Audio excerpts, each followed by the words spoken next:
Good afternoon and welcome. This is the last breakout session of the summit. So thank you for joining us today. I am your session moderator, Katie Chalk. I have just a few housekeeping items to go through before we get started. As usual, we ask that you keep yourselves muted at the end. If there's times for questions, we can unmute yourself at that time. We will be taking any questions in the chat, so feel free to enter them at any time throughout, and we'll do our best to get them answered at the end of the presentation. We are recording this session, and it will be available after the fact along with the presenter slides. And lastly, closed captioning is available throughout the session. So this presentation is called The Textbook You Want is at Your Fingertips with Tom Niles. Tom? Hey, great. Thank you, Katie. Good afternoon. As Katie said, I'm Tom Niles. I have retired from teaching. I used to teach chemistry at Grand Rapids Community College in Michigan, but I still work at the college and do some tutoring. And I also do workshops for LibreText.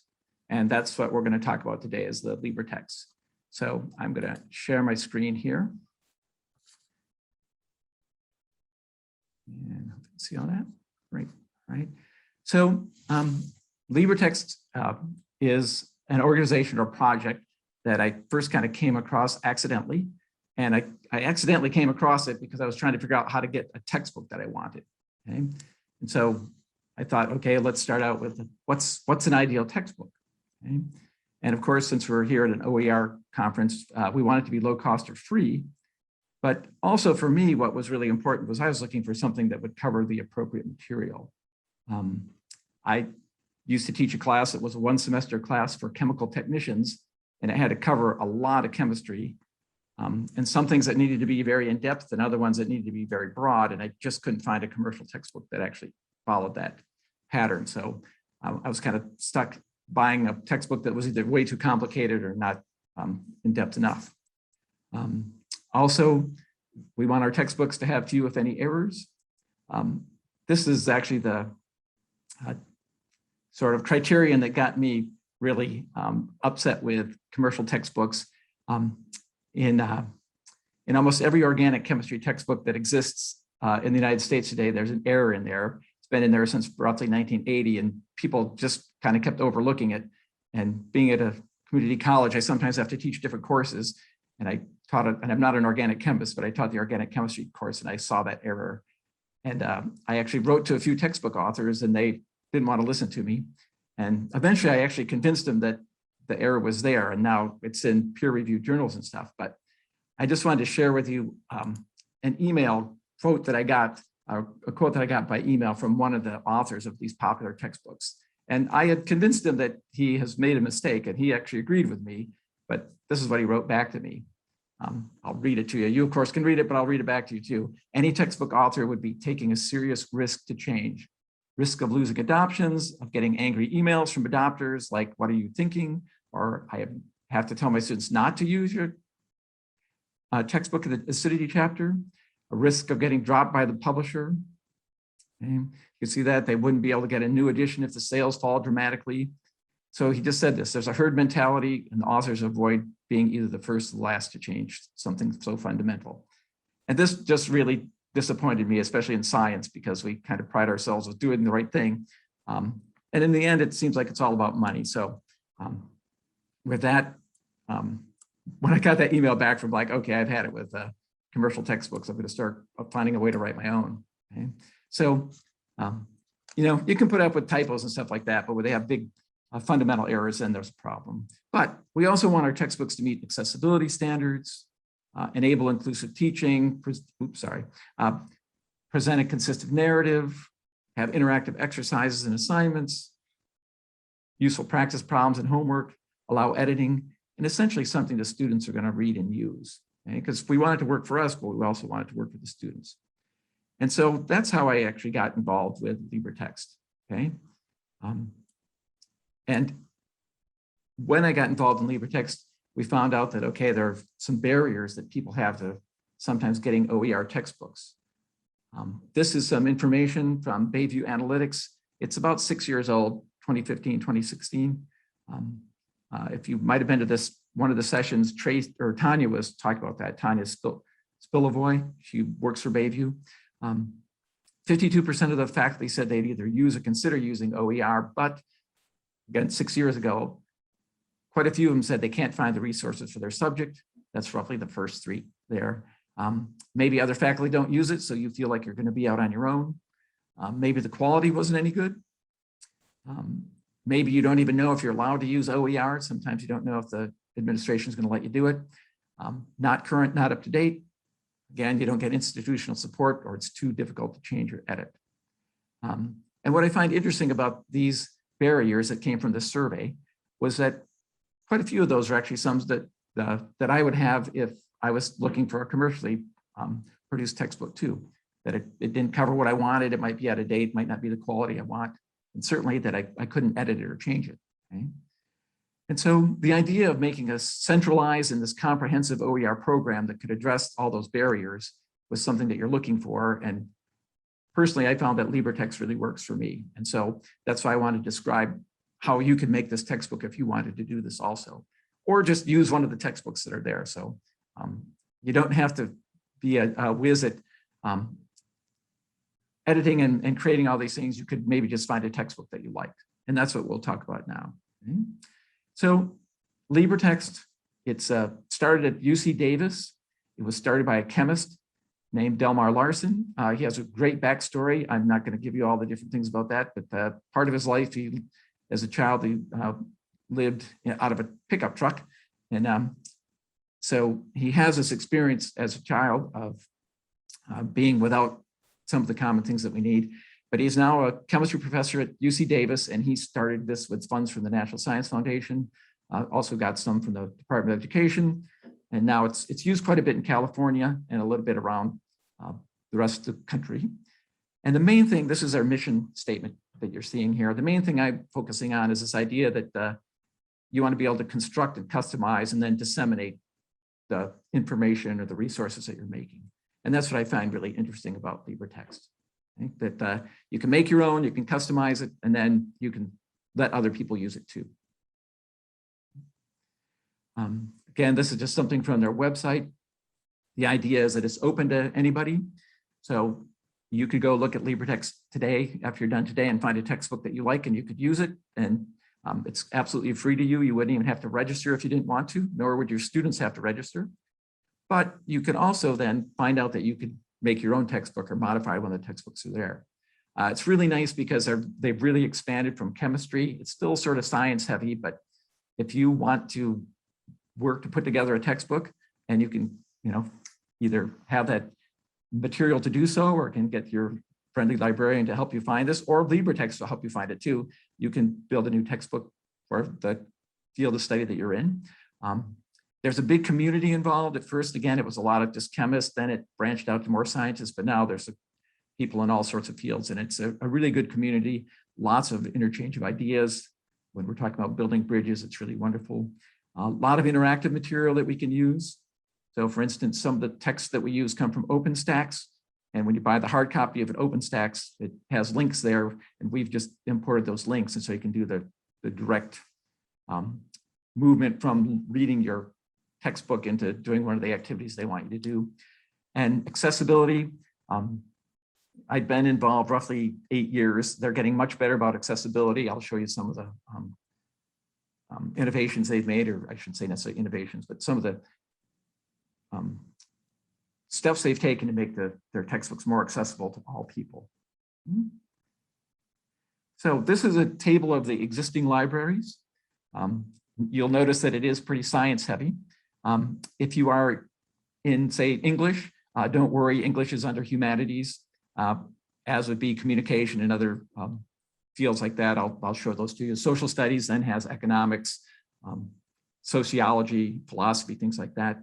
I would just point out that Espanol does not mean that that's the study of the Spanish language. That falls under humanities. Espanol is there are actually Spanish. The complete website is all Spanish, and the textbook is all Spanish.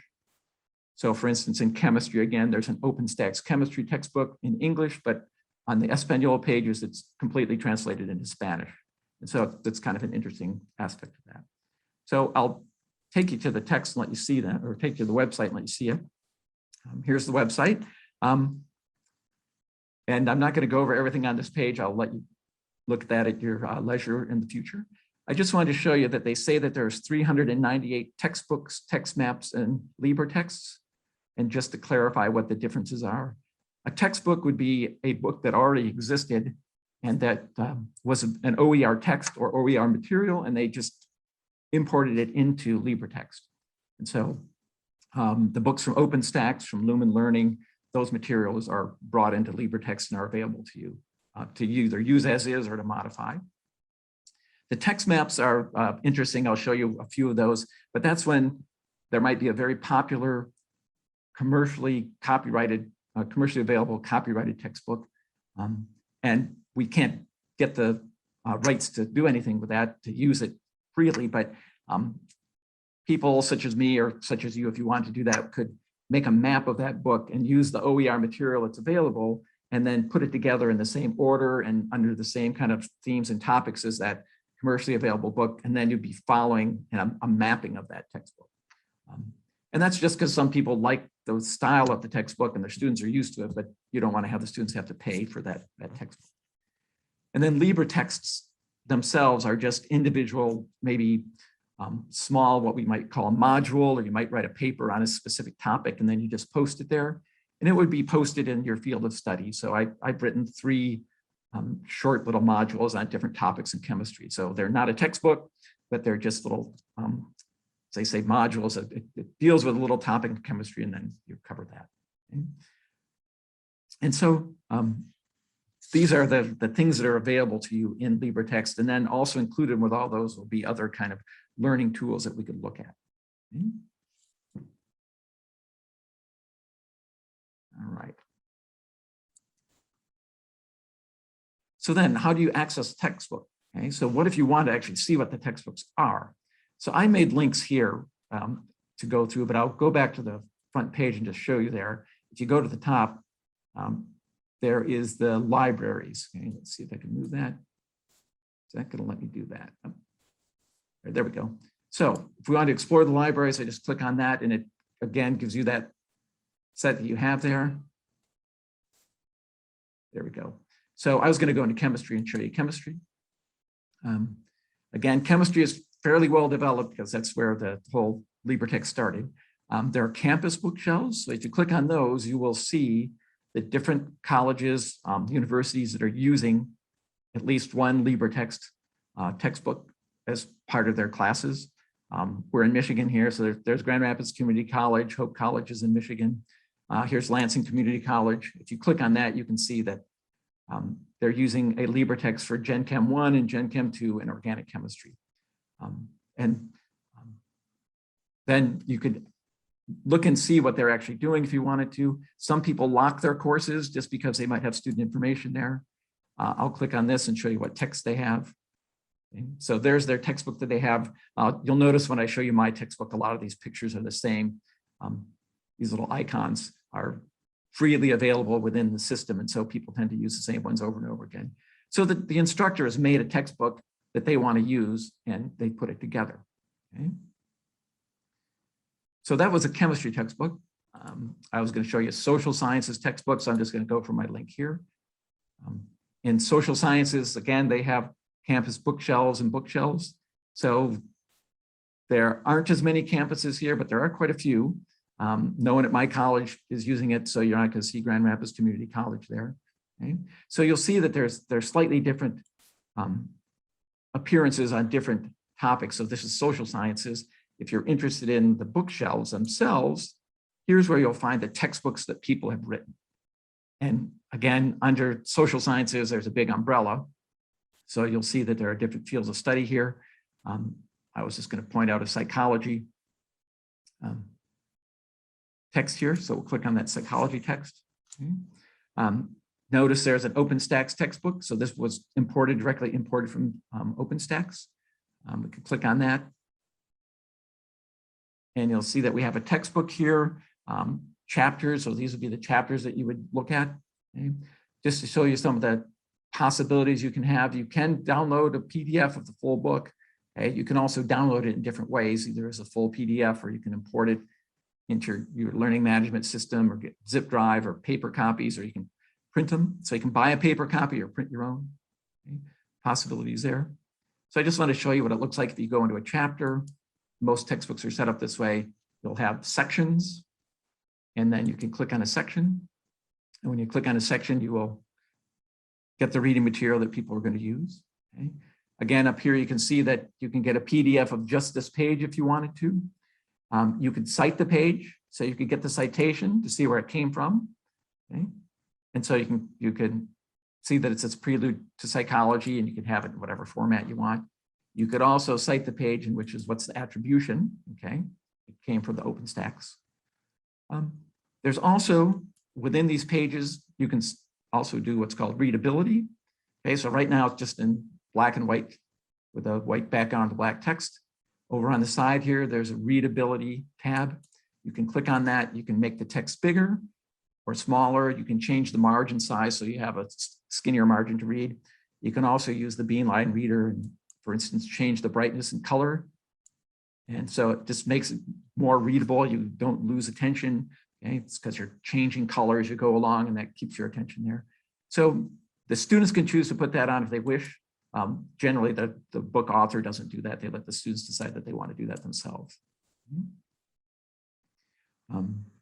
So these are just some of the things, again, that you can do with your textbook in terms of whether or not the students want to access it online or whether or not they want to actually print it out and have a hard copy. I was going to show you something also in chemistry then too, with the bookshelves, because I know we have the maps and the books. In chemistry, everything's the chemistry when you go to the bookshelves, but we have our different fields of chemistry themselves. So I'll just go to general chemistry. So for instance, chemistry OpenStax, that if you read the little notation that pops up, it tells you that this is a free textbook. Okay, so the OpenStax are all used to that idea of the free textbook. Up here's a map. So this map, it tells you here that the text map is designed for the 2-semester course that's been developed to meet the scope and sequence of the general chemistry course. This is following a textbook called Brown and LeMay. It's a very famous textbook, but as it says, the organization follows the textbook, but the content differs. So what you find in this actual map here would be OER material that's been brought in and put together. Some people just bring chapters from all sorts of different sources and put them together. Other people bring them in, these different sources, different material from different sources, and then write, say, an introductory paragraph and a conclusion to kind of tie it together so you have a nice narrative flow. It just depends on the person who made the map, how they want to do it. Okay? There are other free materials. So here's a book. So this was sponsored by the American Chemical Society. So again, if you look on there, it will tell you, last sentence is ChemPrime is a collaborative project, and it brings in concepts and context, and anyone can contribute to it and anyone can use it. So that, again, is the difference between the book and the map. The book means it was already OER and already put together and brought in as one object. The map means we had to put it together to kind of match an existing textbook that is not OER. Oh, I want to do something else here. Almost forgot. If I go back to the home page, within the chemistry library, there are also learning objects. You did not see one back in the sociology or the social sciences one, and that's just because people haven't made one yet. Okay, but the learning objects are very useful, especially for chemists. There's laboratory experiments, so they'll describe how to do a laboratory experiment, and that's kind of useful because lab manuals for chemists are very expensive, and so it's nice to have free ones. Demonstrations in chemistry, we like to do demonstrations, and what's nice here is that for lecture demonstrations, some of them are videos. So burning magnesium is a fun thing to do, but it's slightly dangerous. The light gets really bright, so you're safe if you just want to watch the video that's there. So that's useful. Other demonstrations are demonstrations. Burning money is one that's fun to do. That one's not so difficult to carry out. And so it gives you instructions on how to do it, and then gives you the procedure, the materials, and then introduction, gives you kind of a template on how to do that demonstration. So this is really nice that people have been adding these learning objects to help people do chemistry. Okay. Also, again, depending on what your field is, you might want to bring in other interactive applications. In chemistry, it's a big deal that we can get at simulations from the physics simulations and chemistry simulations from PhET. That's from the University of Colorado. They're really wonderful. So those are all brought in and we can access them and you can make direct links to them in your textbooks. You can also make direct links to pictures of molecules and they'll rotate in 3 dimensions. They'll measure bond lengths. And I'm really heavy on science, but don't worry, I won't be that heavy in a bit. But I just want to show you that if these kind of things occur in your fields, you can bring them in or you can create them yourselves and bring them in. Again, it's a collaborative community. So if there's something that you want to bring in to your textbook or make a link to it, you just work with the people at LibreText and they'll help you do it. I'm not one of the big, huge developers. I'm just a user who's gotten enthusiastic about it. So there's a lot more applications that you could bring in that I just don't even know about myself. Okay? Let's see. So those are how you access textbooks when you want to use them. And again, it's through that library. So when you go to LibreText, right at the top, there's the Explore the Libraries. Those will be where you get into those libraries. There's also some more information. I'll just go into a different field here. I'll go into humanities for a moment.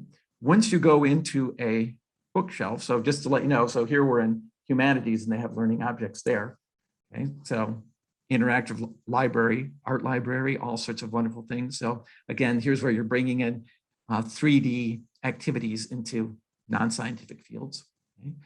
I want to show you that also on the sidebar of every library, you have other links you can click on. So I'm going to go back home here for a second because I'll show you how that content works. So if you're in a book, so let's just go to an art book. All right. So if I'm in a book, I can click on the contents and it'll tell me what are the chapters of that book that I have, and then it'll give me the different subsections that I have.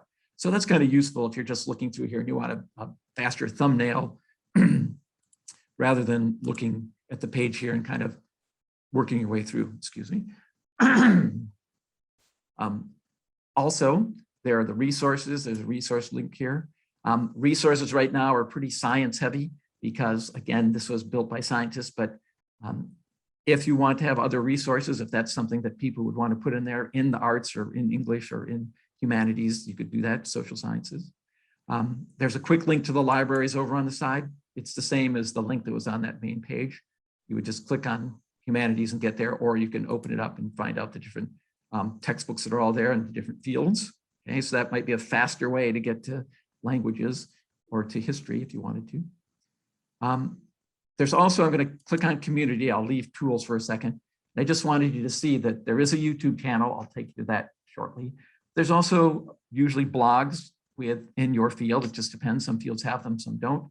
There's always a community help chat. There's a Twitter page, a Facebook page. There's a forum for your specialty. And again, those are as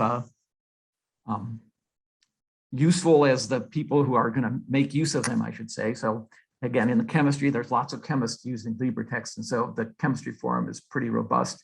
And some of the other forums, they're not quite as robust because not as many people have yet decided to get involved in that field of study. So that's how you would access a textbook. But what if you want to create one? Okay. So you can use any one of those textbooks that I showed you. You could go look at it and you could use it.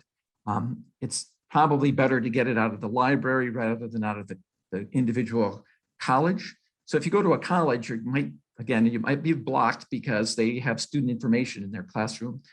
It might also be blocked because they have turned it into a whole class. I'll show you what a whole class looks like where they made it a class folder. So if you go just into the regular library, that will show you where you can get a textbook that you could use and your students can access it for free, but you might want to make one. Okay? So if you want to create your own textbook, you can attend what's called a LibreFest. We just had one at the end of July. There's one coming up in October. And that information is always sent out from the LibreText organization, or you can go to their website or their email. You can send an email to info@libretext.org. Okay. You can also watch videos at the YouTube channel. So I'll take us to the YouTube channel. Okay, so you can watch a video on the background and about Del Mar. But then there's all these tutorials that show you how to make hyperlinks, embed videos, embed equations or write equations. There are also videos of the LibreFest that we had this summer, and there was one in the spring. So for instance, there's a video of when I was showing people how to do some editing. Okay, so these are all available for you to go and look at. You can also look over the editing tools. So even if you haven't gotten an account at LibreText, you can still go kind of look and see what they're describing for you. So this, as it says, it's a sandbox for you to just work at it, but you're not going to be able to do anything with it yet because you don't have an account. Okay? But there's some simple editing, ways to reorganize the text once you made it, some advanced editing. Any of these three blue ones are hyperlinks, so you can actually go to the pages where they tell you how do you log in, how do you add images, how do you add tables. So all this information is available to you. This is also what we cover in the LibreFests. Okay. And then also with those editing tools, I wanted to show you another one. Sorry, I will bring you back there. There's something called the remixer. Okay. And this remixer is how you actually build a book. And I will show you that you can either get it from the top toolbar or you can go get it from the tools. If you click on tools, it's over here, the OER remixer there. Okay. And this is what you would use to build this book. Okay. So I'm going to show you this a little, I'm a little bit ahead of myself on the slides, but I'll show you how to use it now. Not in complete detail, but just this idea of like, how would I ever decide to make a book? So I'll show you what happens. So again, we're not signed in here, and so it's not going to let me do anything official, but you will be, if you decided to try this on your own, you would be able to save this to your own computer and then get an account from LibreText, and then they would allow you to start building that. Okay? So the idea is that you want to, say, build a textbook. So let's say that I want to build a textbook on economics. Okay? This is set up to go search in the bookshelves. Right now I'm under social sciences, okay? But there's all the different libraries you could go to. I'll stick with social sciences. Again, it's probably better to go to the bookshelves. I want to go into economics, let's say, so I'll click on that, and I will see all these books that are available to me on economics.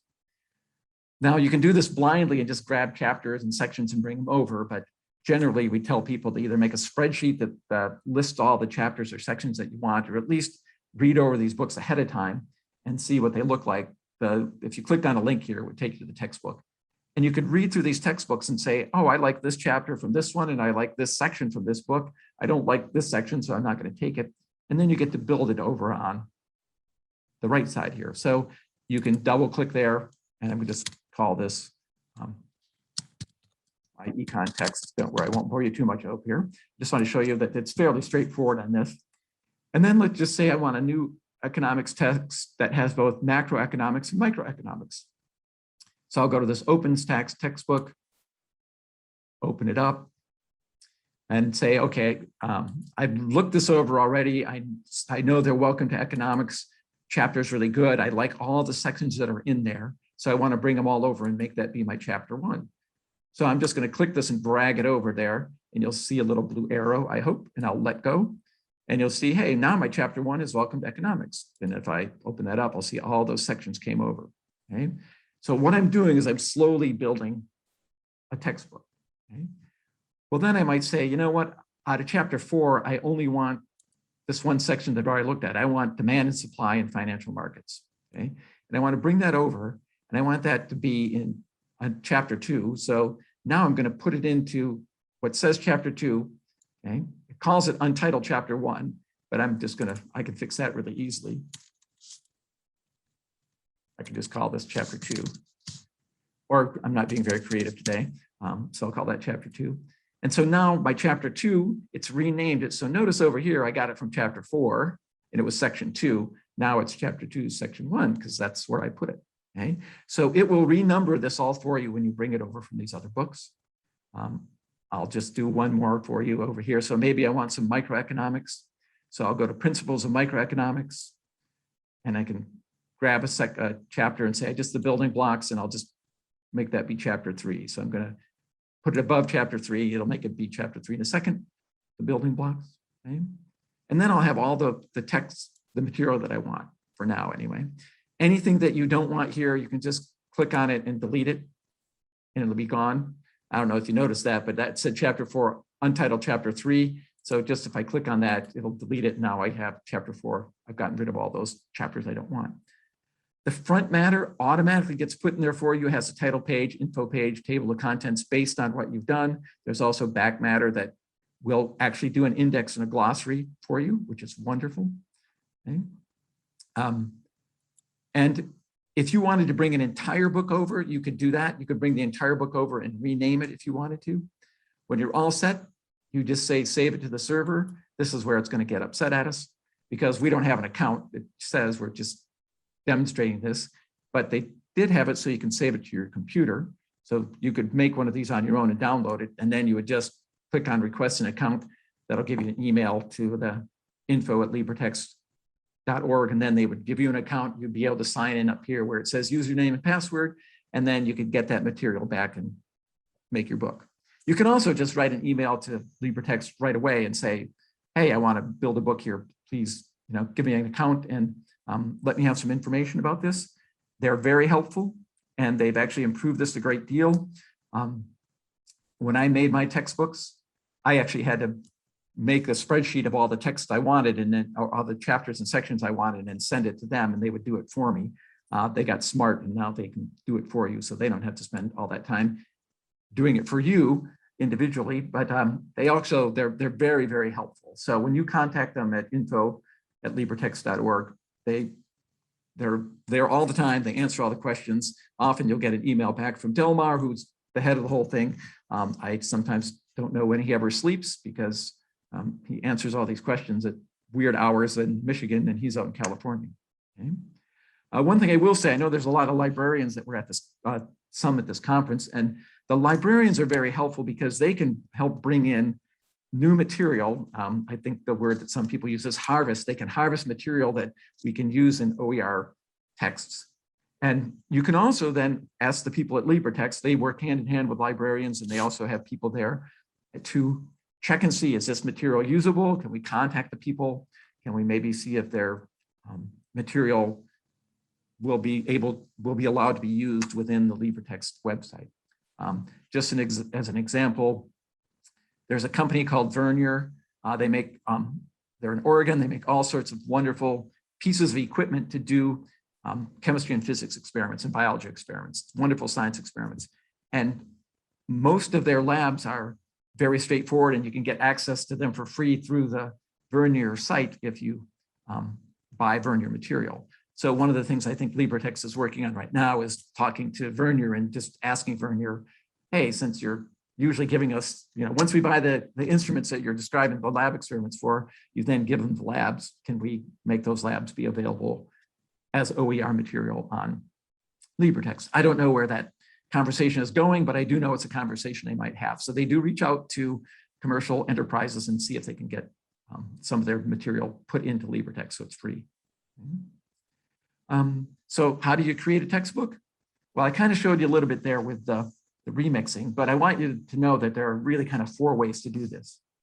You could already have a textbook written in some Word document or some other kind of format. You could import that right in.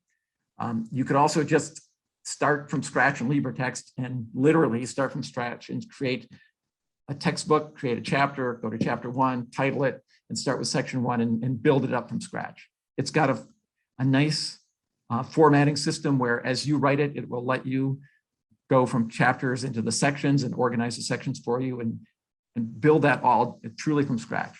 Okay? You can also remix a text that already exists. That's what I was showing you.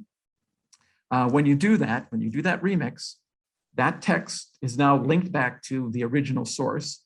And anytime a change or an edit is made to the original source, it's also made to your textbook. You'll be notified that it happened, but if there's a typo or something like that, that typo will be fixed, and so will yours be fixed. For my needs, when I made my 2 textbooks, I actually did something called a remix and an edit. So it's called forking in LibreText lingo. And what that did is I actually made a copy of all that material, and then that copy existed only at my site, and I could edit as I chose. And I like that because then I could take the material that was brought in, and I wanted to have a nice narrative thread. So I might have brought in one section from one textbook and another section for another textbook. And those two sections don't go together well because the one guy ended at one place and the next person started at a different place. And so I could go in there and write a conclusion for one and an introduction for the next one, and they would flow more easily. And there might be really little simple things. When we make measurements in science, we worry about things called significant digits. And I use the term significant digits. Other people like to use the term significant figures. It's a really picky little thing, but just so my students didn't get confused, I went through and changed wherever it said significant figures, and I changed it to significant digits. So sometimes they're little tiny changes, sometimes they're major changes. It just depends on what you want to do. But the nice thing about that is they're working on it so that if you bring in an existing text, but you fork it so that it's now all yours and your edits only change your book, what will be true then is that they'll let you know if they found a mistake in any of that source material. It won't change now in your new version, but they'll let you know that, hey, there was a typo on this page at this point, and you can change it if you want to. Okay. So for me, that suited my purposes the best, that I would remix it and then fork it and then edit it myself, and it really helped.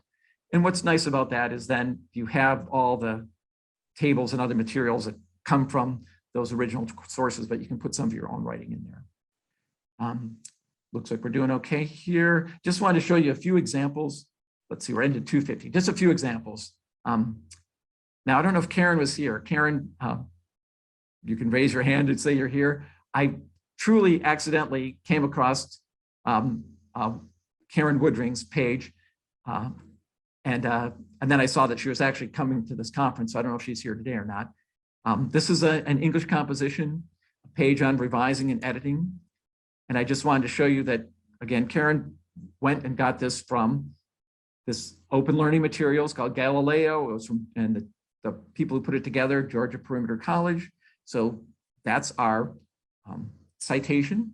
And then she uses this page in her class, I would assume. It has some nice format for how do you do a peer review. It then has an exercise that the students can carry out, shows you how to do some editing and crossing things out if you're going to edit that way. It also shows you how to edit by using the little caret and adding the words in there. So this is a straightforward page. And I would say maybe like nothing fancy necessarily, but it is useful for that classroom, because then you could say, oh, I have my form that I can have my students either print off or write down and follow that, and then some exercises there. Okay. So that was one out of English. Spanish one I wanted to show you. This is a great one from St. Mary's College in Notre Dame, Indiana. It's a Spanish text that focuses around famous women, okay, or individuals. And in this case, I wanted to show you their exercises. So this is a review.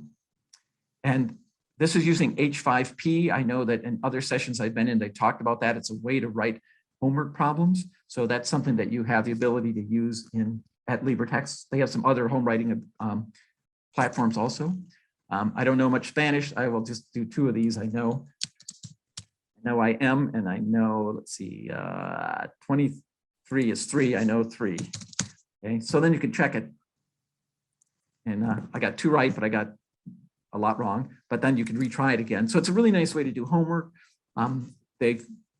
This is just part of a review that is not hooked up to any kind of system to bring in the grades, but you can do that. I'll show you that when one of my future slides here. So this was just a review and a self-check.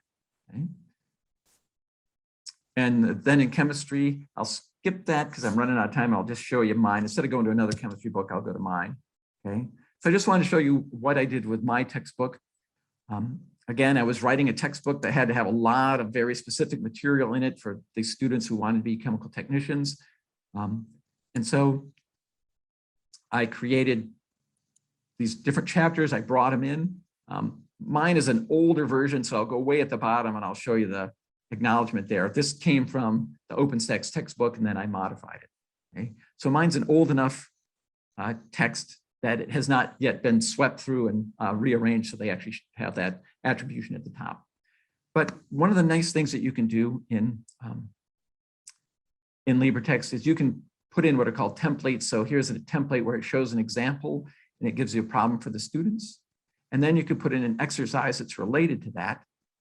And the nice thing about the exercise, again, is you can hide the answer so the students can try it and then they can click and see what the answer is supposed to be. So that's a nice thing you can do. There's, again, pictures, and these all came in from the OpenStax, so I didn't have to take them. The table came in from OpenStax, but I edited it, I remember, because I wanted to put in hydronium ion. So again, you can edit what's there, put them in. You can import videos, lots of things you can bring in. Okay? So what I did with my textbook then was each day my students had 1 or 2 sections to read, and then I would make reading assignments for them. And the reading assignments would then specifically deal with chapter 3, section 1. That's what you were just looking at. And they would have to read through that and then answer these questions. And what I was aiming for was sort of a pseudo flipped classroom, in that they had to bring these into class and having read the chapter or the sections before, the night before, the day before, and then they would answer these questions and bring them in. I found out that first I would do paper copies, and my students would, of course, 3 of them would do it and the other 20 wouldn't do it, and then another 20 would copy off the 3 who did it, and before I got into the room or while I was in the room. So I soon got smart to that, and I posted these and I made them fill them out and submit them electronically by midnight the night before. And I would have some office hours so that the students could ask questions about it after they'd done the reading. And then I would look them over in the morning before class got started just to see how they were doing. So for me, it gave me an idea of, there was very low pressure. They were only like, I think it was 5, 3, or 0. 5 if you did it well, 3 if you did a sort of okay job, and 0 if you didn't do it at all. But it got the students prepared. I could see what they were understanding or not understanding from their reading, and I could kind of then focus my lecture on it. And then I found that the students who had taken the time to do it were better prepared for what was going to be coming in class, asked a lot of questions, and I should say a lot of questions that were no longer superficial, but much deeper questions, like they were evaluating and assessing things. And I really like that. So that's why I felt that was a good way to do this. And I felt more comfortable doing with it because dealing this way, because I had written the text, I knew it was in there and arranged it, and that made that assignment system a really good way to get the students to get prepared. So again, sort of flipped classroom, not quite completely. One other thing I wanted to show you, and then I will stop. Some people build an entire course around this. And so this is actually the founder's course, Delmar Larson. His, I know, is locked because he has some student information in here, but he makes it so his agenda is a syllabus. He has a text that he put together. He has a lab manual for the class. This is the chemistry class, of course, and then he has the worksheets that students need to work on. There's also one important thing to add here. There's something called ADAPT that's just being developed, and this is where you do the assessment system. Right now, they're mainly saying this is great for formative assessments because they know it's fairly secure, and they're working on that. They're working on making summative assessments, tests, and final grades and things like that. But you do have to log in. You do have to have an account. But again, you can write to LibreText, ask for the account. You can log in. You can learn more about how to write it. But it's nice to see that, in fact, some homework sets are already set up. So for instance, in chemistry, the OpenStack has assignments already built. There's assignments from Spanish courses, another chemistry class, several chemistry classes, again, because the chemists got on this first, but nutrition, that's a physics class, mechanics, psychology, sociology. So these are assignments that are there. We can't get in because I haven't signed in, but it's just important, I think, for you to know that they're really working on making this be a full experience in terms of you have the textbook, you have the classroom, and you can also then have homework assignments that are tied into that. And with that, I think I will stop sharing, and I've left you a little bit of time to ask questions. Perfect. Thank you, Tom. Does anybody have any questions that they would like to ask Tom? We have about 6 minutes left. I see a hand up, Angela. On the pages with the homework assignments where they can fill in the blanks, Yep. Can the students like view the source code for the page to find the answers? As far as I know, from what I found out, if it's a H5P, if you're smart enough, you can break into that. And what Delmar Larson said is, if you did that at a big university, he said by the end of the day, everyone would have 100%. If you go through the ADAPT, I think there are protections there that won't happen. So I think you're talking about the Spanish one, is that right? Yes. And yeah, so the Spanish one, I think that would be more of kind of like a self-assessment. So then you're not going to be so worried about whether or not they actually broke through and got that answer. I don't think as much. You're hoping they would do it. I think if you want to make it be of a formative assessment, then you'd have to go through the ADAPT system, where I think there are more protections to prevent them from breaking through to that source code. That's my understanding of H5P. There are other homework development sites that are more robust. And this is where you're getting at my edge of the knowledge of what's going on. But as far as I know, LibreText is working on making those be available to people so they can use those, so the students can't break through to that source code. I hope that helped. Thank you. Yep. Great. Diana? Hi, Tom. I Hi. really want to applaud you for working so diligently in the sciences. I'm a physical geographer. I primarily teach atmospherics, and the pickings and the examples in the sciences are slim to nothing. Yeah. And I thank you very much. I learned a tremendous amount. I really liked your examples. Oh, great, great. So you said atmospheric sciences? Yeah, and I'm really close to you. I'm in Muskegon. Okay. Well, we could meet for coffee if you want to, but if you send an email to LibreText, they will immediately work with you to help you build more information, and they'll work with your librarians to build. Well, I actually have written my all 3 courses, and all the text is in PDF documents, and I've got activities, the homework assignments. We use Blackboard, but I've got so do we. everything set in there, it all, and I do just what you do, those pre-assignments to get students thinking, make them read, digest that content. And I have all my presentations are recorded, and we use the YouTube channel. So I think I've got the content here that if I could work and learn what to do a few steps further, I think I could do this. Yeah. Oh, if you have everything there, you just need to contact the developers, the higher ups, and say, I have all this material. I would like to upload it or put it into the LibreText platform. Help me do that. And they will actually do it all for you. Oh, you're making my day. Yeah, they will do it for you. I mean, they're going to have to talk with you about how do you want to do this, how do you want to do that.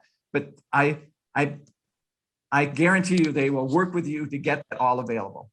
The examples you gave of a chemistry experiment, because I do some things, that you have to be cautious and so forth, as you explained. But I've got it all worked out. I just need a great example in the sciences. Thank you very much. You're welcome. Wonderful. I'll be in touch. Okay. Yeah, my email's in there somewhere. And actually, my email is the last page of my presentation, and that's going to be made available to everyone too. But great. Thank you. Yeah. Wonderful. Did anybody else have any other questions they would like to ask Tom?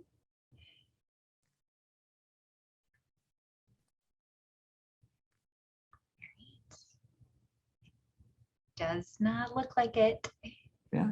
Well, I guess I can say too, then, if you do have questions, you can email me, because that will be, it's the last slide of my presentation.